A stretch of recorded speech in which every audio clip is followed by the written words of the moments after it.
Bien, pues en esta ocasión, y para que no se nos vaya más el tiempo, un tema que no hemos hablado casi, aprovechando mi confinamiento, voy a hacer un breve comentario sobre el relato de Génesis, que si no se nos va a pasar y es el inicio de nuestra cultura y conviene tenerlo claro. Así que voy a leerlo muy rápido y a la vez lo voy comentando. Empieza en el capítulo 2, a partir del versículo 4, ¿no? Y cuenta que al inicio dice, voy leyendo, el día en que el Señor Dios hizo tierra y cielo no había aún matorrales en la tierra, ni brotaba hierba en el campo, porque el Señor Dios no había enviado lluvia sobre la tierra, ni había hombre que cultivase el suelo. Pero un manantial salía de la tierra y regaba toda la superficie del suelo. Bien, esto es simplemente el estado inicial de cómo estaba en ese momento el mundo, ¿no? Es lo que nos quiere hacer. ¿Cómo estaba el mundo? Vamos a ponernos así para que me dé un poquito más de sol aquí. ¿Cómo estaba el mundo antes del hombre? Y fijaos que es muy curioso, porque ¿cómo estaba el hombre antes de que el mundo, antes de que hubieran seres humanos? Pues el mundo estaba totalmente seco. No había nada, aunque había agua, pero no había quien canalizara el agua, ¿no? Eso es muy interesante. Fijaos en los detalles, que es lo que interesa y por eso lo comento. Entonces el Señor Dios modeló al hombre del polvo del suelo e insufló en su nariz aliento de vida, y el hombre se convirtió en ser vivo. Aquí es muy importante dos cosas. Primero, no está hablando del inicio de la vida, está hablando de que el ser humano es polvo, es tierra, es algo frágil, es algo que se puede romper con facilidad, es algo que no tiene una consistencia fuerte. Ahora, ¿qué es lo que le da vida? Esto para el judío y para toda la concepción judío-cristiana es esencial, ¿no? ¿Qué es lo que le hace fuerte al hombre? Lo que le da la vida, el aliento de Dios, ¿no? Por eso dice, insufló en su nariz aliento de vida y el hombre se convirtió en ser vivo, ¿verdad? Insufló aliento de vida. ¿Qué es insuflar aliento de vida? Claro, para toda la humanidad antigua es muy importante esto. ¿Por qué? Porque el hombre cuando se muere deja de respirar, se queda sin aliento. Por eso todos estos pueblos primitivos, el aire le llaman espíritus, ¿vale? Y unifican lo que es el aire con lo que es la vida, lo que es respirar con lo que es la vida. Por eso es Dios quien le da un aliento, le da aliento, y entonces el hombre recibe el espíritu, ¿verdad? Y se hace vida. Fijaos que ya desde el principio aparece aquí el tema del espíritu, tema que luego vamos a ir trabajando durante el curso también. Aparece ya aquí el tema del cuerpo, que es ese barro, y el espíritu. Dice luego, el Señor Dios plantó un jardín en Edén hacia oriente y colocó al hombre en medio de ese jardín que había creado. El Señor hizo brotar del suelo toda clase de árboles, que eran buenos para la vista, además del árbol de la vida en mitad del jardín y el árbol del conocimiento del bien y del mal. En Edén había un río, bueno, nos cuenta lo de los ríos, etcétera, etcétera. Me salto para la parte de los ríos que no tiene aquí mucha importancia. Lo único que nos quiere hacer ver aquí es que ese Dios había preparado todo, era un Dios bueno, había preparado todo para el hombre, era un vergel, era un jardín, todo estaba maravilloso, todo estaba súper chulo, ¿verdad? Había agua en abundancia, árboles en abundancia para comer. Y el Señor se lo dio para que lo guardara y lo cultivara. Es decir, el jardín, esto es muy importante en toda la cultura judío-cristiana, el jardín no es mío. Yo soy el administrador del jardín, pero el jardín es de Dios, me lo ha dado Dios, es suyo, sin embargo Él me lo ha dado a mí para que yo lo guarde y lo cultive, ¿vale? Y me dice, puedes comer de todos los árboles del jardín, excepto el del conocimiento del bien y del mal, porque el día que comas de él tendrás que morir. El Señor se dijo, no es bueno que el hombre esté solo, voy a hacerle a alguien como él que le ayude. Bien, aquí hay dos cuestiones. La primera es el tema de una prohibición, ¿no? Claro, la gente que hoy no tiene ni idea de esto dice, oh, ya Dios desde el principio lo prohibiendo. Y no se trata de eso, se trata de que precisamente este es el único relato donde se va a hablar de libertad. Y para que haya libertad tiene que haber opción. Es decir, Si no hay opciones, si yo solo puedo hacer el bien porque Dios me ha creado para el bien, o solo puedo hacer el mal porque Dios me ha creado para el mal, si yo no tengo opción, no soy libre. La única manera de tener opción es tener normas. Si no hay normas, si no hay posibilidades, no hay libertad. Y aquí hay una norma, que es lo que me hace posible cosas, ¿no? Puedes comer de todos los árboles menos de este. Hay una prohibición que supone que yo puedo o no acatar, ¿vale? Por otra parte, enseguida hay un intento de que el hombre sea parte de la creación. Dios se da cuenta de que el hombre está solo, ese ser humano. Fijaos que aquí ya decimos hombre, porque no me acostumbramos a decir hombre, porque el texto dice hombre, pero realmente si buceáramos en el primer arameo, que hasta en eso es muy curioso el texto, la verdad, no habla de hombre en cuanto a varón o en cuanto a mujer, sino habla exclusivamente como ser humano. Es decir, aquí estaríamos hablando de seres humanos, no habla aún de nada de sexo, aún no se ha introducido, por decir así, el sexo en los humanos, ¿no? Se habla simplemente de un ser que está ahí, de un ser que está solo, ¿vale? Un ser que está solo, y entonces enseguida el Señor le pide un favor. Fijaos que esto es muy bonito porque es Dios que le asocia a la obra de la creación. El Señor crea y lo propio del Señor es poner nombre a cosas. Quien crea pone nombres, ¿no? Y aquí es muy curioso porque no pone, lo que busca es que... Ya las voy a abrir porque están saliendo aquí un montón de ruidos que me ponen sumamente nervioso. Así que voy a quitarlos, ¿vale? Perdonad un segundo. Vale, entonces decía que es propio poner nombre. Lo propio del mundo judío, esto es muy muy importante porque el nombre supone una... va unido a la misión que uno tiene, ¿no? Por eso Dios va a cambiar el nombre de Abraham por Abraham, por eso el mismo Jesucristo va a cambiar el nombre de Pedro, ¿vale? Le va a llamar a Pedro, ¿verdad? ¿Por qué? Porque cuando hay una nueva misión se le cambia el nombre, porque el nombre dice de mí en función de mi misión, ¿no? Cada uno de nosotros tiene un nombre que nos pusieron nuestros padres.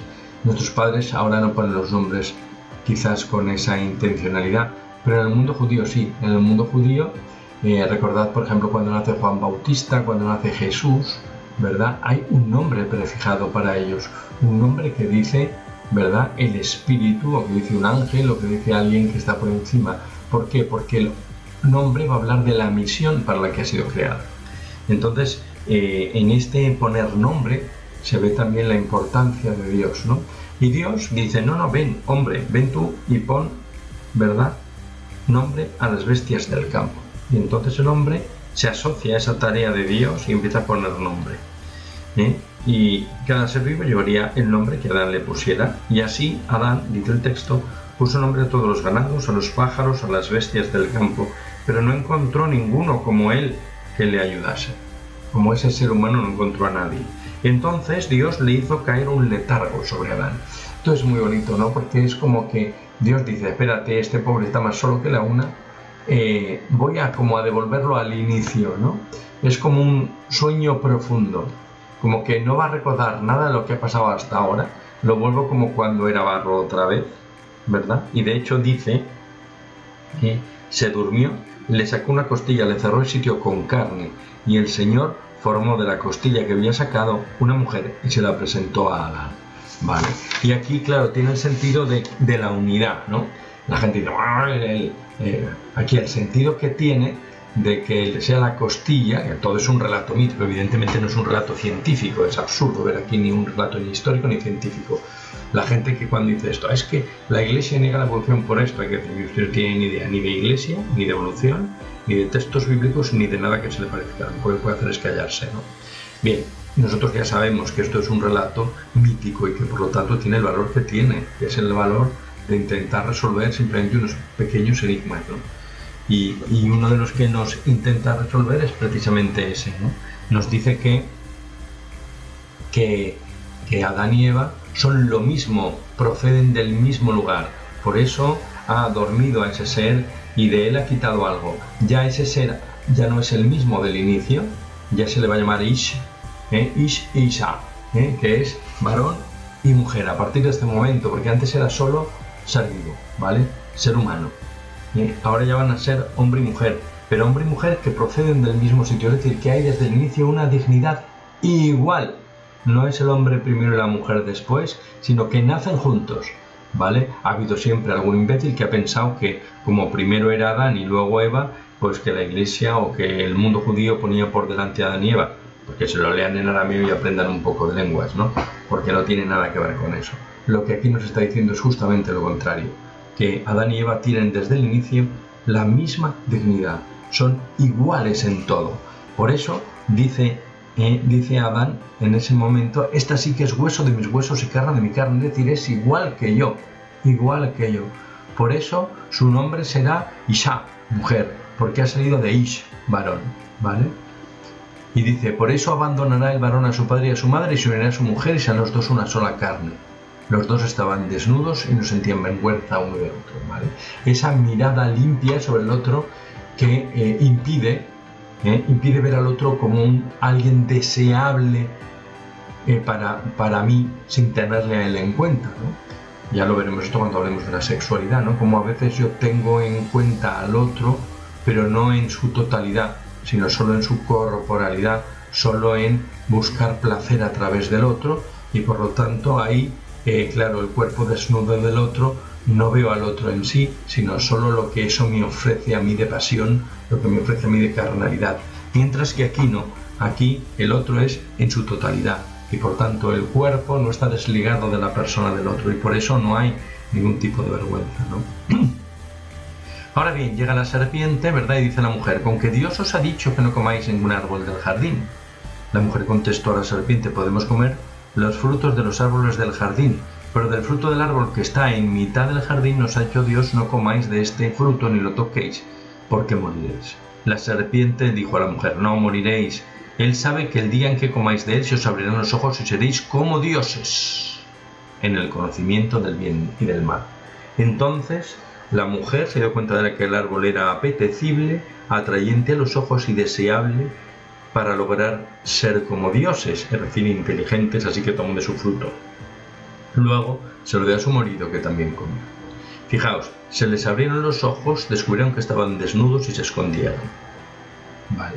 Entonces fijaos que esto es muy interesante. Aquí aparece toda la parte del primer pecado, es decir, hay una libertad. Esa libertad hace que yo me pregunte por qué esto está prohibido, pero que fijaos lo que es interesante aquí. Aquí interesante es el deseo de lo. Es como casi todo pecado, o sea, casi todo mal en la vida del hombre, ¿no? Y por eso está muy bien elegido el proceso este, ¿no? Porque dice, no moriréis, ¿no? Lo que pasa es que se os abrirán los ojos. Y la mujer se dio cuenta de que el árbol era apetecible, ¿no? El fruto era apetecible, es decir, la apetencia, ¿no? Nos dejamos llevar muchas veces de lo primero, de lo que nos apetece, de lo instantáneo, del momento, y mucho más de ese ser como dioses, ¿no? Ser como Dios. Eso como que a todo humano, ¿verdad?, le toca un pelín. Todos sabemos que no podemos ser dioses, que es lo curioso del tema, pero a todos nos encantaría serlo, ¿no? Entonces el gran pecado del hombre casi siempre, es decir, la gran lucha del hombre es ser como Dios, pero claro, en ese ser como Dios, ¿qué hace? Primero se idealiza, abandona su realidad, se piensa Dios y luego se va a dar cuenta de que ni es Dios ni que su realidad es una realidad divina, ¿vale? Que es lo que pasa al final del tema cuando son expulsados de ahí y cuando se dan cuenta. Claro, ¿por qué? Porque en el momento en que yo descubro el mal, dice, se dieron cuenta de que estaban desnudos, lo que acabamos de decir antes. Al descubrir el mal me doy cuenta de que yo puedo aprovecharme de tu desnudez. Ya no te vivo aparte, no te vivo como una unidad, sino que puedo estar contigo, pero solo para aprovecharme de ti, no para gozar junto a ti. Y ese es el gran problema, ¿no?, de este tema. Bien, yo quería comentar esto porque aquí descubrimos, ¿verdad?, varias cuestiones importantes. Primero, el amor que tiene Dios por el hombre desde el inicio en la cultura judío-cristiana. que prepara todo para él. Aquí no hay grandes guerras previas, no hay un hombre generado del mal, al revés, está generado desde el aliento de Dios, desde lo más profundo, es decir, desde la vida, que es aliento, desde la vida de Dios se genera la vida del hombre. Ese hombre que está desde el inicio asociado a la labor de Dios, es decir, poniendo nombres y le da a Dios todo su jardín que le ha preparado para él, que busca a alguien y también le es dado un alguien, pero que en ese darle un alguien descubre a un otro que va a ser, digamos, su compañero o su compañera para siempre, pero que están dotados de libertad. Y cómo pues esa libertad hace que se separen de Dios. ¿Por qué? Porque no quieren que haya un Dios, sino quieren ser ellos los dioses, ¿vale? Entonces, bueno, es interesante este tema, quería comentarlo en este breve vídeo, por lo menos para que pudiéramos verlo con claridad. Y venga, muchas gracias, aquí termino.